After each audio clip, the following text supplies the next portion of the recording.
Bisa dijelaskan secara ekspresi dari Nikita Mirzani saat turun dari ruang penyidikan dan memakai baju tahanan itu seperti apa sih Pak?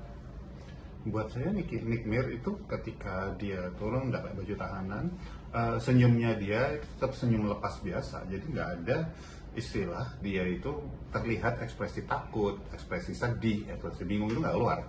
Jadi dia benar-benar ekspresi lepas, senyum. Nah, itu artinya apa? Dan itu senyumnya bertahan ya. Kalau senyum yang dibuat-buat atau formalitas atau senyum basa-basi, itu misalnya senyum terus hilangnya cepat, dia nggak senyum dari konsisten senyumnya. Itu bisa dipastikan bahwa tarikan garisnya dari garis antara hidung sama bibir sampai samping mata itu semuanya memang sinkron gitu loh, bahwa dia memang nggak ada tadi ketakutan, sedih, bingung segala macam, nggak ada, ya senyum aja lepas. Termasuk tekanan juga nggak ada ya Pak? Saya tidak melihat bahwa ada rasa tertekan yang dialami oleh Nipir gitu ya. Nah, kenapanya itu yang perlu kita pertanyakan sebetulnya. Nah, saya melihat kalau dari berbagai macam kemungkinan itu ada dua kemungkinan paling besar. Kemungkinan pertama adalah satu, dia memahami bahwa nggak ada pasal yang benar-benar bisa diterapkan pada dia, atau itu berarti bisa hasil diskusi dengan kuasa hukum seperti itu, dan bukti-bukti yang ada bisa jadi secara konteks sebetulnya dia tidak bisa dikenakan pasal apakah pemerasan dan sebagainya itu satu. Yang kedua, ya bisa jadi dia masih punya atau sudah punya misalnya orang-orang yang bisa tanda petik atau jaringan network, backing atau semacamnya yang bisa membuat dia jadinya tidak punya konsekuensi hukum yang misalnya paling berat, misalnya dia dinyatakan salah misalnya. Jadi berdasarkan dua kemungkinan ini, dia merasa bahwa dia tetap tidak perlu takut, tidak perlu sedih, tidak perlu bingung, jadi lepas saja senyumnya. Berarti emang bukan dibuat-buat ya Pak? Enggak, senyumnya Nick Mirror dia dibuat-buat, memang lepas gitu aja. Berdasarkan kenapa? Dua kemungkinan besar tadi. Kalau yang dari lihat juga Pak, disapa sama wartawan, media juga dia sangat-sangat aware dan mau bicara gitu Pak, sesantai itu dia. Karena tak ada beban, dia berdasarkan dua kemungkinan besar itu, ya kalau siapapun dalam posisi dia juga akan melakukan hal yang sama sebetulnya. Dan bahkan itu sebetulnya yang menarik ya, banyak sekali orang-orang yang bersalah dari posisi yang punya posisi-posisi penting, punya uang, punya jaringan bagus, itu seperti Nick Mir juga sebetulnya. Mereka santai aja, rompi oranye itu santai aja, nyaman aja. Apakah punya tahanan polisi, tahanan KPK, kejaksaan segala macam, mereka oke-oke santai-santai aja. Dan itu membuat saya jadi bertanya-tanya, orang-orang ini punya apa ya yang membuat dia merasa bahwa dirinya terlindungi. Itu yang perlu kemudian dijawab sebetulnya oleh para aparat penegak hukum, apakah itu polisi, apakah itu kejaksaan, apakah itu kehakiman, supaya masyarakatlah itu nggak selalu curiga kemudian. Dan kemudian nanti dibahas atau diklarifikasi dengan kata-kata yang konyol gitu, yang tidak menjawab pertanyaan masyarakat.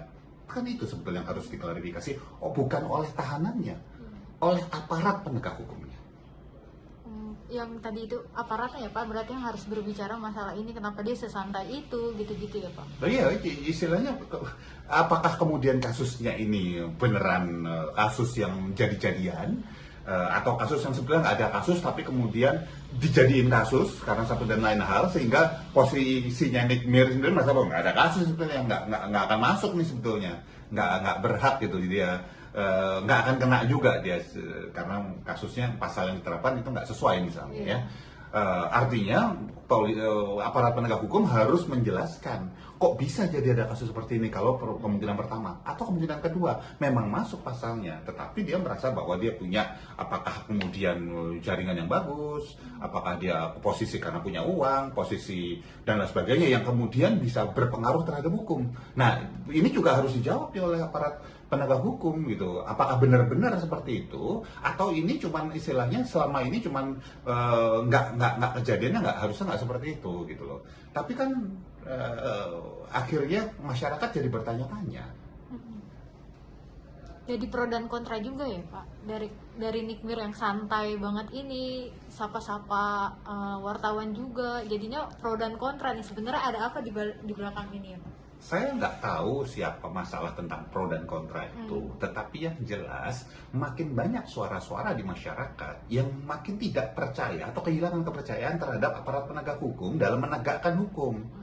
Nah, kalau gitu jangan nyalahin orang yang protes, jangan nyalahin orang-orang menyuarakan seperti saya gitu misalnya, enggak. Ya mau fair-fairan, ya buktiin aja, sesederhana itu sebetulnya. Yang salah walaupun punya duit, punya jabatan, ya jebret, yang dihukumnya berat gitu, tangkep beneran gitu. Kalau memang nggak salah, ya yang baik yang bawah yang kemudian dianggap yang orang-orang yang tidak sepakat sama mereka, ya dilepas dong, kurang lebih gitu aja. Bahkan juga tangannya tidak diborgol ya Pak, apa itu jadi Masalah tangan diborgol apa enggak itu sekali lagi juga atas hak prerogatif dari aparat penegak hukum. Makanya saya bilang harus aparat penegak hukum yang memberikan klarifikasi gitu. Kalau nggak bisa klarifikasi ya udahlah, nggak usah ngomong gitu loh. Artinya bisa jadi kata-kata masyarakat jadi benar gitu. Ya clarify dong. berarti yang sesantai itu emang mungkin udah bisa dibilang dia memegang kuncinya kali ya untuk dia fight di persidangan gitu. Dia tadi selalu cuma dua kemungkinan tadi. Apakah satu, dia merasa bahwa dia tahu bahwa dirinya tidak salah dan pasal yang dikenakan sebenarnya nggak sesuai sebenarnya dan bisa jatuh di pengadilan, nanti kalah di pengadilan yang lawannya. Atau yang kedua, dia merasa bahwa dia punya cukup dukungan, backing atau jaringan yang cukup bagus yang membuat dia kemudian nggak harus merasakan konsekuensi hukum kalaupun dia salah. Tinggal satu di antara dua ini, yang mana? Bisa salah satu, bisa nomor satu, bisa nomor dua, bisa dua-duanya. Karena memang kan sempat dia mengatakan kebal hukum gitu ya. Ya, apakah dia benar-benar kebal hukum kan semua orang berhak ngomong doang gitu, kebal hukum boleh gitu. Tapi apakah benar-benar kebal hukum apa tidak? Itu jadi pertanyaan. Tapi kalau ada orang-orang yang berani bicara seperti itu, saya juga akan mempertanyakan.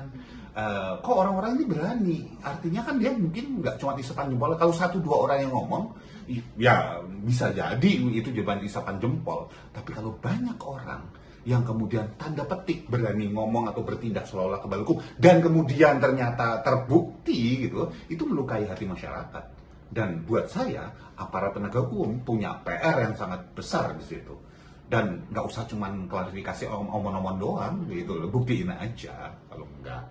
Berarti kalau dapat disimpulkan Pak dari ekspresi Nikmir selama dia dari masuk ke ruang penyidik sampai dia keluar dengan menggunakan baju tahanan itu dipastikan ya kalau kesimpulannya. Dia dipastikan bahwa dia tidak punya perasaan takut, sedih, bingung kalau ketika dia sudah pakai baju tahanan tadi. Kenapa dia seperti itu? Sekali lagi yang saya bilang ada dua kemungkinan jawaban di sini.